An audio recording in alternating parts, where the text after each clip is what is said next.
কি বলবো বন্ধুগণ, নির্মমতারও একটা সীমা থাকে।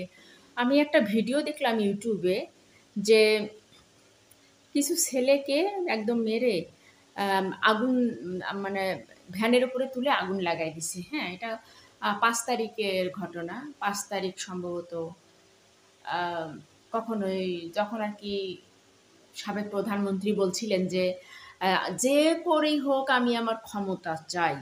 যদি বা একে পাহাড় সমতুল্য করা লাগে, তারপরও আমি ক্ষমতা চাই।" মনে হয় যে এটা মানে ক্ষমতা ছাড়ার আরকি কিছু সময় আগে তারা এই কামটা করছিলেন। এটা সাভার আশুলিয়া থানায় সম্ভবত ভিডিওটাতে আমি দেখলাম। তো এটা মানে আমার একদম আত্মা ছুঁয়ে গেছে। মানে নির্মমতা যে আসলে তারা কতটুকু ছাড়িয়ে গেছে, এই ভিডিওটা না দেখলে আপনারা বুঝবেন না।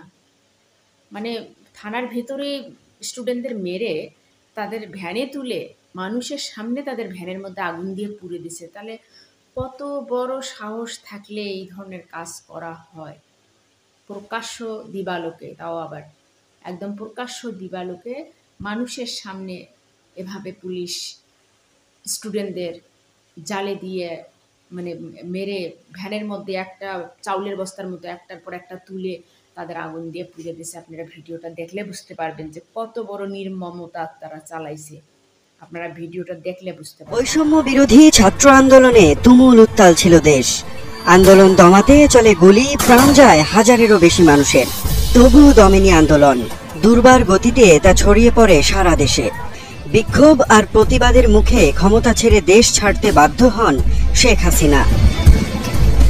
সম্প্রতি সামাজিক যোগাযোগ মাধ্যমে একটি ভিডিও ভাইরাল হয়েছে, যেখানে দেখা যায় ভ্যানে নিথর দেহের স্তূপ, আবার সেই ভ্যানে নির্মমভাবে তোলা হচ্ছে আরেকটি মরদেহ। পরিস্থিতি পর্যবেক্ষণ করে বোঝা যায় মরদেহের স্তূপের আশেপাশে যারা আছে তারা সবাই আইন শৃঙ্খলা রক্ষাকারী বাহিনীর সদস্য। কিন্তু প্রশ্ন, ঘটনাস্থল কোথায়? কোথায় এমন নির্মমতা চলেছে? খালি হয়েছে মায়ের বুক। সামাজিক যোগাযোগ মাধ্যমে অনেকে ঘটনাস্থল যাত্রাবাড়ি বা উত্তরা বলেছিলেন, কিন্তু যমুনার টিম ভালোভাবে পর্যবেক্ষণ করেছে ভিডিওটি। সেখানে শুরুতে সিভিল পোশাকে পুলিশ দেখা যায়, পরেই যে পোশাক দেখা যায় তাতে নিশ্চিত এটা কোনো মেট্রোপলিটন এলাকা নয়। পোশাক জেলা পুলিশের। তাতে মোটামুটি স্পষ্ট যে ঘটনাস্থল ঢাকা, চট্টগ্রামের মতো কোনো শহর নয়। তাহলে প্রশ্ন, এই ভিডিও কোথাকার? ফুটেজ দেখে লোকেশন বোঝা খুব মুশকিল, তবে ক্লু আছে। ফুটেজে দেখা যায় কয়েকজন পুলিশ হেঁটে যাচ্ছে। চলুন খোঁজা ছিল তাদের পরিচয়। বিভিন্ন সূত্রে নিশ্চিত হওয়া গেছে ছবিতে দেখতে পাওয়া প্রথমজন সাভার ডিবির পরিদর্শক আরাফাত। দ্বিতীয় জনের পরিচয় নিশ্চিত হওয়া যায়নি, অর্থাৎ ফুটেজের ঘটনাস্থল সাভার, আশুলিয়া বা তার আশেপাশে।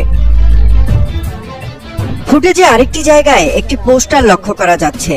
কয়েকজন স্বনামধন্য ফ্যাক্ট চেকার সেই পোস্টারের স্পষ্ট ছবিও হাজির করেছেন।